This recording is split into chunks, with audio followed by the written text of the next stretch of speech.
Welcome student.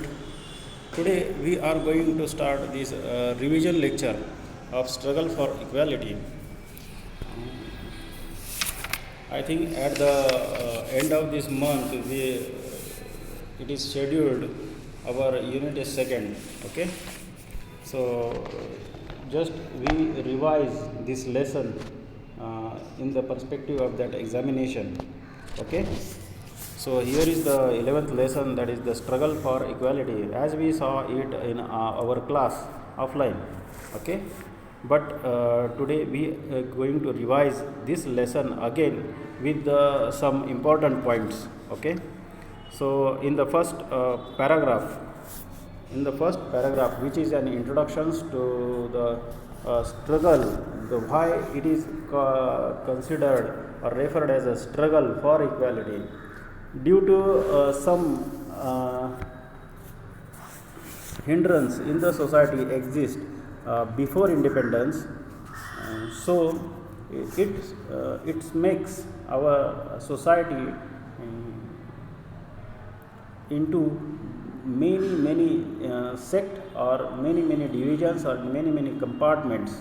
Okay, so it is considered that in our society the inequality is exist, and it is one of the major truth of our society, that we have a diversified cultural heritage with the different social position. It after all, that position leads for the social inequality. Okay, so there are some persons, social reformers, who devote to eradicate these inequalities from our society.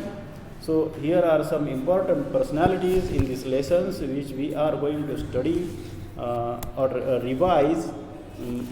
They worked hard to eradicate inequality from our society. So here we have an introductions about the struggle in the first paragraph. Okay, so let us continue with the reading. In the progress of modern India, struggle for political freedom was important, as we earlier saw in offline lecture. The struggle was based on the broad philosophy of man's emancipation to set free. So every person is born free and live free. Okay, therefore in the course of this struggle, along with the political dependence, there was oppositions to things like feudalism, social inequality, economic exploitations. Like freedom, the principle of equality is very important. From that point of view, the contributions of a movement built up by various social groups such as farmer, workers, women, Dalit, etc., as well as the stream of socialism giving importance to the equality, proves to be significant. Without realizing its contribution, we will not be able to understand the developmental process of modern India. So here in this paragraph we have an introduction, why the struggle for equality started before independence, because ultimate goal of the freedom never achieved with the existence of inequality in the society. So to get the benefit of the freedom, there must be social equality, social justice to all the social groups. Okay, so here are the some movements which is undergoing the process of renaissance in Indian freedom struggle. So the first point in this lessons is the peasant movement. Peasant ज्याला आपण वेठबिगार म्हणतो असे, peasant movement, ज्याला शेतमजूर म्हटलं जातं किंवा गुलाम म्हटलं जातं किंवा वेठबिगार म्हटलं जातं, असे तशी ती मूवमेंट आहे. Okay, so let us continue with the reading. The Indian farmers had to suffer due to the ill effect of British economic policy. The British government used to protect the landlords and the money lenders. They gave unjust treatment to the farmer. On many occasions, the farmer rose against this injustice. The peasants in Bengal formed their union and revolted against the compulsions of cultivating indigo. Indigo नीळ, ज्याला नीळ आपण कपडे धुण्यासाठी वापरतो ना, तर ती नीळ ज्या क्रॉपपासून डिराईव्ह हे केली जाते, तयार केली जाते, ते कंपल्सरी केलं इंग्रजांनी. ते देखील त्यांच्या फायद्यासाठी, कारण त्यांना इस्त्रीचे कोट बीट घालायची गरज असते. भारतीयांना त्याची त्यावेळेला गरज नव्हती, पण त्यांनी ते कंपल्सरी केलं, बंगालमधल्या फार्मर्सवरती इम्पोज केलं त्यांनी. The play Neel Darpan written by Dinabandhu Mitra brought to the notice of the society the wretch means bad, white, wretch conditions of the peasant producing indigo. In 1875, farmers from Maharashtra rose in revolt against the atrocities of landlords and moneylenders. The farmers in Uttar Pradesh formed Kisan Sabha in 1980 under the leadership of Baba Ramachandra. The Mopla peasants rose in a great revolt in Kerala, but British government crushed it down. So there is a ruthless autocracy was ruled by the Britishers. They demolishes, they crushed this movement very ruthlessly.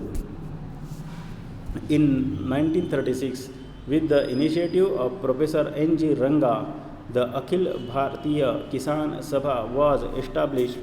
Swami Sahajananda Saraswati was the president of this organization. This Sabha presented a declaration of peasant rights to the Indian National Congress. The session of the Congress was held in the rural part of Faizpur in Maharashtra. Thousands of peasants attended this session. This was the first session which is organized by the Indian National Congress in the rural area. Okay, that was attended by the peasants, thousands of peasants. In 1938, the crops in eastern Khandesh was destroyed due to heavy rains. The conditions of the farmers was miserable. In order to get the land revenue waived, माफ करणे म्हणजे शेतसारा माफीसाठी, Sane Guruji organized meeting and procession at many places. He took out marches on the collector office. The peasant participated in a large number in the revolutionary period 1942. So here is the picture of Sane Guruji, who worked very hard for the benefit of poor farmers.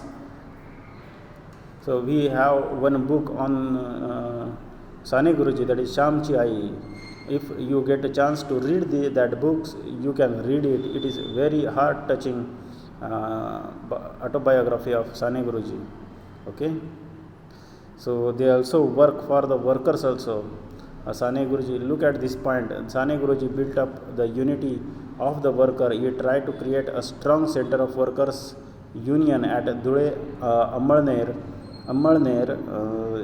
He was the president of Mill Workers Union of Ammalner. He went on fast unto death to open the doors of Vitthal temple at Pandharpur for the Dalits. So he worked for the equality in the society very hard, with the unifying the people against unjust which exist in our society. Workers Union. Here is the picture of Narayan Meghaji Lokhande. In the latter half of 19th century, textile mills, railway companies and such industries were started in India. All these companies were started by the Britishers for the benefit of Britishers only. Okay, they wanted to exploit Indians for the raw material. They did not have any aim for the development of India, but they wanted to exploit India with this type of setup of industries. Okay, because that industries ultimately benefited only Britishers, not the Indians.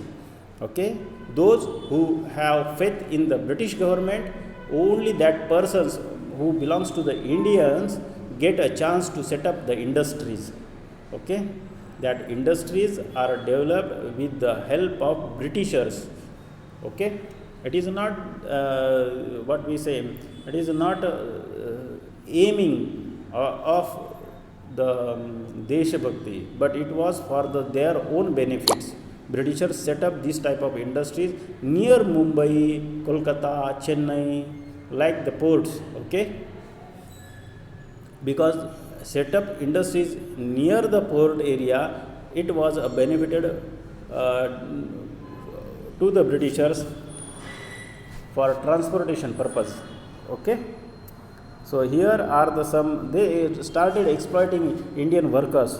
So Narayan Meghaji Lokhande also started grouping these workers under the Union of Workers. Okay, so let us continue with the reading. Okay, the workers group had not aroused on a large scale, but in this period efforts were made to solve the problems of the workers. Shashipad Banerjee and Narayan Meghaji Lokhande organized the workers at local level. Lokhande's contributions to the working class movement was so valuable that he is described as a father of Indian workers movement. कामगारांच्या चळवळीचे प्रणेते असं नारायण मेघाजी लोखंडे यांना म्हटलं जातं. Okay, the native place of the Narayan Meghaji Lokhande was Kanhesar near Saswad in Pune district. He form the mill workers union known as a Bombay Mill Hand Association.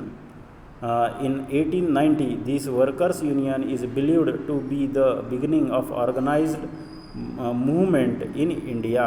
He was also the chairman of Mumbai branch of Satya Shodhak Samaj founded by Mahatma Phule. Due to his efforts, from 10th June 1890, the workers started getting weekly holidays on Sunday. So before that, the Indian workers never get any holiday. Okay, at the same time an agitation was launched against the bad condition of the tea plantation workers in Assam. In 1899, the Great Indian Peninsular GIP railway workers called for a strike for their demand. During the anti-partition movement, workers carried out strikes from time to time to support of Swadeshi. After the First World War, due to industrialization, there was rise of worker class in India, and then the necessity for nationwide workers union was felt. With the necessity, in 1920, All India Trade Union Congress was established. N.M. Joshi had a major role in the working of AITUC. Lala Lajpat Rai was a president of the first session of AITUC. He told the workers to actively participate in the national movement.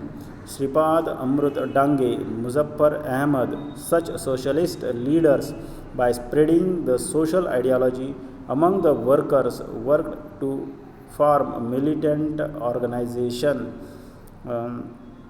In 1928, the Mumbai Mill Workers Union went on a strike for 6 months. Many such strikes were made by the railway workers, jute mill workers, etc. So here are the some social leaders which undertakes many organizations for the benefit of the Indian workers. In that leaders Shripad Amrut Dange and Muzaffar Ahmad was prominent personalities who spread the idea of socialism in the workers class. Okay, to suppress this movement, legislations were made.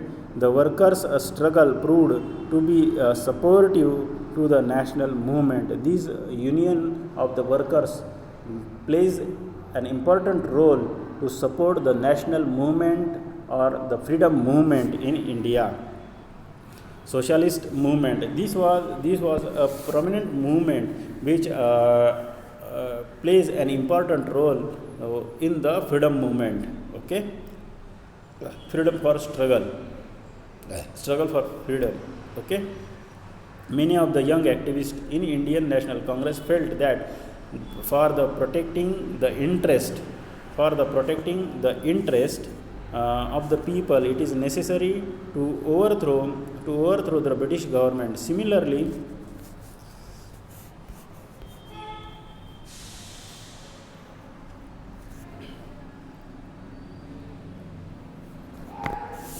they started realizing that the society should be restricted on the principle of economic and social inequality. Through these realizations, there was a rise and growth of socialist ideology. The socialist youth, while they were in prison at Nashik, decided to form the Socialist Party within the Indian National Congress. So basically, Indian National Congress was not a separate party, but it is the organizations which have a different ideologies exist in a single organization. So at the time of freedom, when the Gandhiji says or advise Pandit Nehru that you must dissolve this Congress because it was the combination of all types of ideology. If you want to become a political party, then you must first dissolve this movement. Okay, but it was not considered by Nehru, and they transformed Indian National Congress into Indian National Congress Party and started to rule India. Okay, basically Mahatma Gandhi felt that the Indian National Congress was a movement led by the Indian people which have a different ideology from one another. So they wanted to dissolve this Congress, but Nehru refused it. Okay, so ultimately this decision of Nehru led for the political unrest in India. Okay,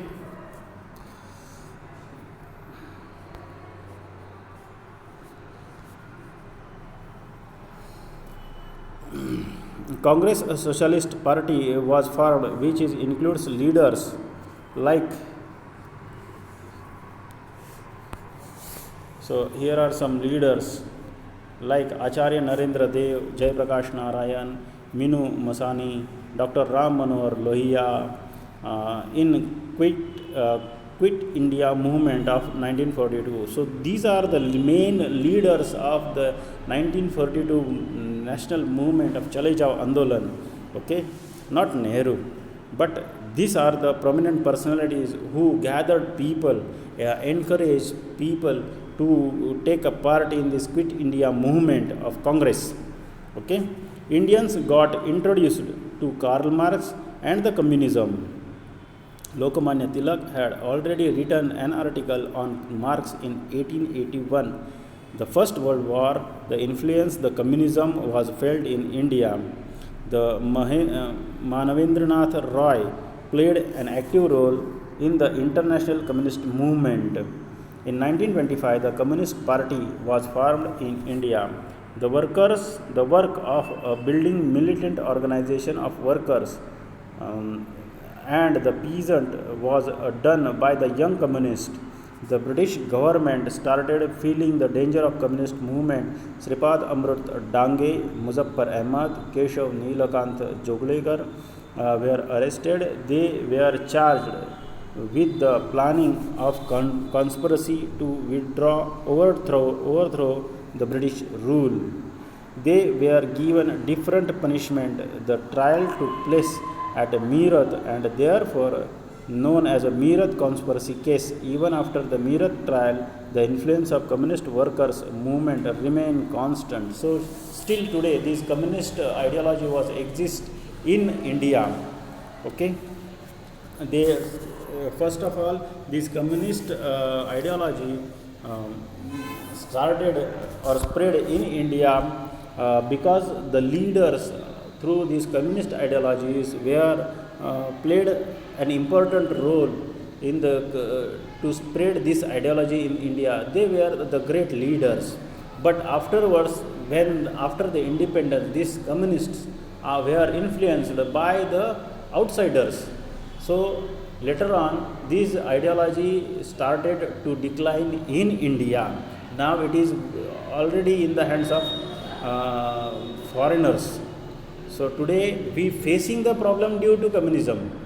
Today the whole Indian society was facing a problem due to this communist ideology. Okay, we already come to know about the Naxal movement. This was totally supported by the communists uh, to destroy India as a India. Okay, they started the ideology which is in the hands of foreign countries. Okay, so today the support for the communist ideology was on the way of declining, because Indians are not going to support this communist ideology today. Okay, so students, today we will stop here. We will continue with the revision of these lessons in the next lecture also. Okay, thank you.